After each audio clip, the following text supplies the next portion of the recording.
என் மனைவி நிறமாச கற்பனை திடீர்னு பிரசவதி வந்துட்டு இன்னைக்கு ராத்திரி நீங்க தங்கியிருக்கிறது இடம் கொடுத்தீங்கன்னா அடியாத்தி என்ன பாக்குற உள்ள வர சொல்ல வாங்கம்மா வாங்க மெதுவா அம்மா வாங்கம்மா ஐயா நீங்க கொடுங்க வாங்க மெதுவா ஒண்ணு இல்லம்மா அம்மா உட்காருங்கம்மா மெதுவா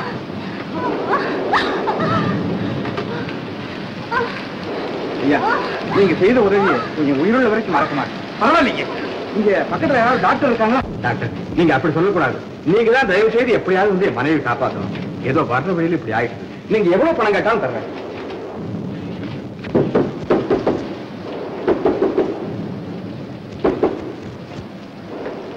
வாங்க டாக்டரையா வாங்க ஐயா பாத்தீங்களா தங்க விக்கிரகம் மாதிரி உங்களுக்கு ஒரு பொன் குழந்தை பிறந்திருக்கு அம்மா எப்படி இருக்கா கொஞ்ச நேரத்துக்கு முன்னாடிதான் மயக்கம் தெரிஞ்சது குழந்தைய பார்த்துட்டு இப்பதான் தூங்குறாங்க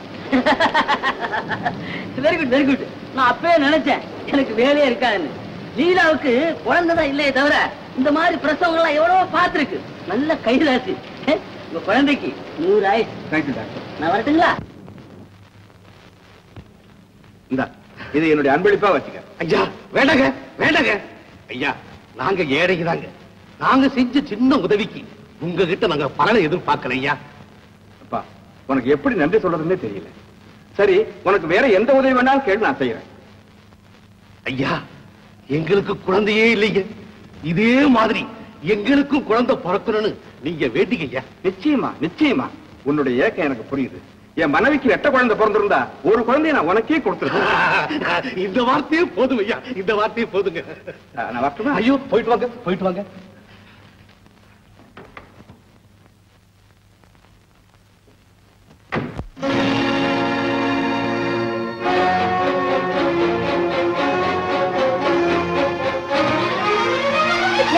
என்னடி இது நிஜமாவே அவங்களுக்கு ரெட்ட குழந்தை தான் பிறந்துச்சு அப்படின்னா ஒரு குழந்தை எடுத்து மறைச்சு வச்சுக்கியா அதுல என்ன தப்பு 2 குழந்தைய வச்சுக்கிட்டு அவங்க என்ன செய்ய போறாங்க ரெட்ட குழந்தை பிறந்தா ஒரு குழந்தை நிச்சயமா தரேன்னு அந்த ஐயா சொல்லல அப்புறம் என்ன கொடி பைத்தியம் வாய் இருக்க அது சுலபமா சொல்லிடும் ஆனா மனசு வர வேண்டாம் நம்ம ரொம்ப ஏழைங்க இந்த குடிசையில இந்த குழந்தைய எப்படிமா சுகமா வளர்க்க முடியும் சுகமா பணம் காசு இருந்தா தான் சுகமா நீ பாரு இந்த குழந்தைய நான் எப்படி வளர்க்க போறேன்னு பாரு பங்களாவில தேடினாலும் கிடைக்காத அன்பு பாசத்தை ஊட்டி இந்த குழந்தைய நான் வளர்க்க போறேன் ராஜாத்தி என் பட்டு என் செல்லும்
மருந்து சாப்பிடுங்க.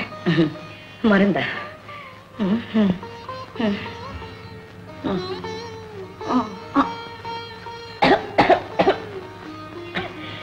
இன்னும் நான் எதுக்காக உயிரோடு இருக்கணும்? பாட்டி அப்படியெல்லாம் சொல்லாதீங்க.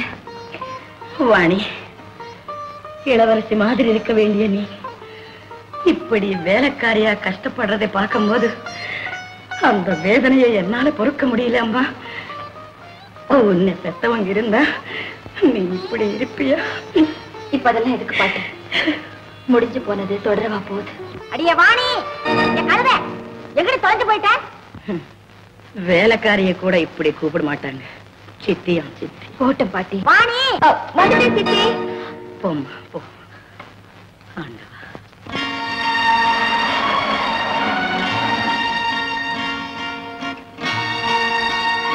வாணி சோப்படுத்து சொல்லியா? இதை கொண்டு வர. என்ன கேட்டாலும் இதோ கொண்டு வர, இதோ கொண்டு வர. எதையும் தானா செய்யறது இல்ல, சொன்னாத்தான் செய்யறது. மூதேவி இவனுக்குன்னு வந்து சேர்ந்துருக்கிய. இல்லைங்க என்ன பண்ணீங்க? நம்ம பொண்ணு ஷூவுக்கு பாதிச்சு போட்டுக்கிட்டு. நீங்க ஏன் போடணும்? நான் தானே போடணும். அவன்கிட்ட கொடுங்க. பரவாயில்ல, நானே போடுறேன். ஏடி நிக்கிற? எடுத்து விட்டு போ. இது கூடவா அது செய்யணும்? வாயை மூடுங்க.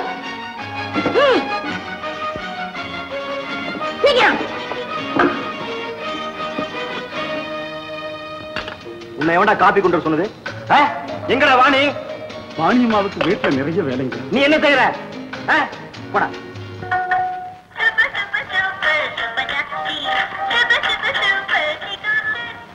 ஏய், அந்த ஃப்ராக் ரொம்ப காஸ்ட்லி. ஜாக்கிரதையா அரேஞ்ச் பண்ணு. இந்த வீட்டுல அந்த பொண்ணு காலையில இருந்து ராத்திரி வரையில மாடா உழைக்குது. அண்ணன் பொண்ணு மேல என்ன அனுதாபம்? ஏன் 3 வேளை மூக்கு பிடிக்க கொட்டிக்கிறாரே, வேலை செய்யற என்னவா? வேலை செய்யறதுல ஒரு அளவு வேணா? கீழே சுடு தண்ணி வச்சு தினசரி மாடி மேல கொண்டாந்து கொட்டுங்கிற. ஏன் பாத்ரூம்ல தான் ஹீட்டர் இருக்குல்ல, அதை ரிப்பேர் பண்ணி வச்சுக்கிட்டா என்ன? பணத்துக்கு எங்க போறது? மாசம் மாசம் அந்த வக்கீல் வந்து நமக்கு பிச்சை காசு கொடுக்கணும். செத்து போனவங்க அண்ணன் அவ்வளவு லட்சணமா ஏற்பாடு பண்ணிட்டு போயிருக்கிறாரு. இருக்கிற ஆஸ்தி பூராவும் வாணி மேல எழுதி வச்சாச்சு. கேவலம் உங்களை ஒரு காட்டினா போட்டுக்க கூடாது? கூட பிறந்த தம்பின்னு பேரு. உங்க மேல அவருக்கு அவ்வளவு நம்பிக்கை. எப்படி நம்பிக்கை வரும்? உன் பேச்சை கேட்டு பாகத்தை பிரிச்சுக்கிட்டு வெளியில போயிட்டோம். வந்து சேர்ந்ததுங்க உங்க பட்டாளம். சின்ன தீத்தானுங்க. வேற வழி இல்லாம மறுபடியும் அண்ணங்காலில் விழுந்து இப்ப அவரு சோத்த தின்னுகிட்டு இருக்கிறோம். எப்படியோ நடந்தது நடந்து போச்சு. வாணிக்கு ஒரு அழகான மாப்பிளைய பார்த்து கல்யாணம் பண்ணி வச்சு விட்டு கடைசி வரையில அவங்க நிழல்ல இருந்துட்டு போவோமே. ஓ, நீங்க அப்படி நினைச்சுட்டு இருக்கீங்களா? என் தம்பி கோபால் இந்த வீட்டுல எதுக்காக வச்சிருக்கேன் தெரியுமா? என்ன நம்ம பொண்ணு ஷீலாவாவனு கல்யாணம் பண்ணி கொடுக்கலாம்னு நினைச்சுட்டு இருப்பேன். ஐயோ ஐயோ, அதுதான் இல்ல. வாணி அவனுக்கு கட்டி வச்சு இந்த ஆஸ்தி பூராவும் நம்மளை விட்டு போகாம பத்திரமா பாதுகாக்கிறதா என் திட்டம். இது கடவுளே வந்தாலும் மாற்ற முடியாது. அக்கா, இந்த ஷூக்கு நான் பாலிஷ் போட்டுமா? வேண்டாம் ராஜா, நான் போட்டுக்கிறேன். உங்க அம்மா பார்த்தாங்கன்னா திட்டுவாங்க.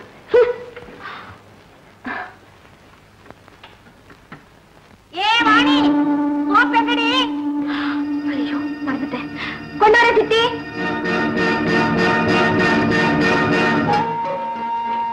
இதுக்கு எவ்வளவு நேரமா? மூத்த பாரு, போல.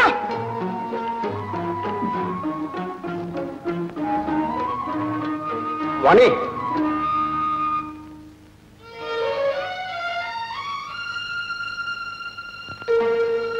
என்னைய அடிக்கடி கொஞ்சம் கவனிக்க கூடாதா?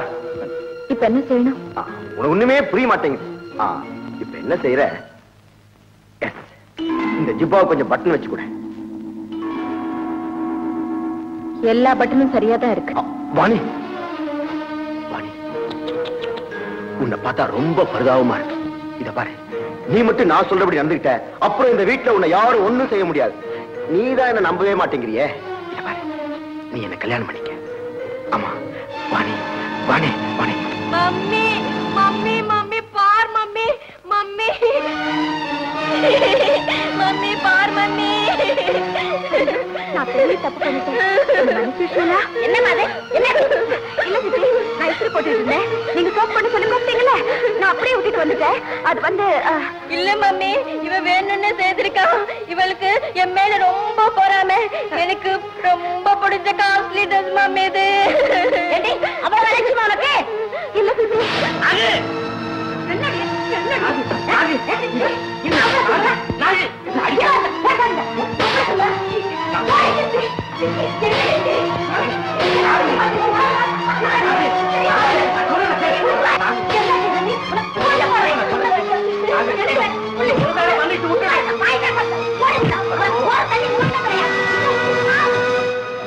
எங்க விழுந்து யாராவது கதவை திறந்தீங்க மரியாதை கட்டி போடு மரியாதை போங்க.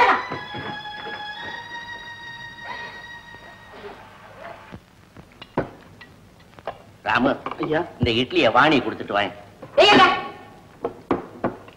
நீ போடா. நாகு நான் சொல்றத கேளு. வாணி பசியோட அழுதுகிட்டு இருக்கு 2 நாளா. போதும் உங்க சிபார்த்து. வாயை மூடுங்க. அவளுக்கு திமிரு அதிகமா போச்சு. இப்படி பட்டி பாட்டா தான் ஒழுங்கா பயந்துகிட்டு வேலை செய்வா. நீங்க சாப்பிடுங்க. ஆமா சாப்பிடு. இந்த கன்றாவியை யார் சாப்பிடுவா? நான் ஃப்ரெண்ட்ஸோட ஈரான் ஹோட்டல்ல போய் சாப்பிட போறேன். மம்மி பணம் கொடு மம்மி. இவன் தானா? என்னம்மா டிஃபனுக்கு 100 ரூபா போறாதா? உங்களுக்கு என்னப்பா தெரியும்? எனக்கு எவ்வளவோ தேவை இருக்கு. மம்மி இன்னும் ஒரு 100 rupees கொடு மம்மி. காலேஜ் ஃபீஸ் கட்டணும். இன்னைக்குதான் முதல் தேதி. ஆமா இன்னைக்கு முதல் தேதி. அந்த மழைய வக்கீல் வருவானே.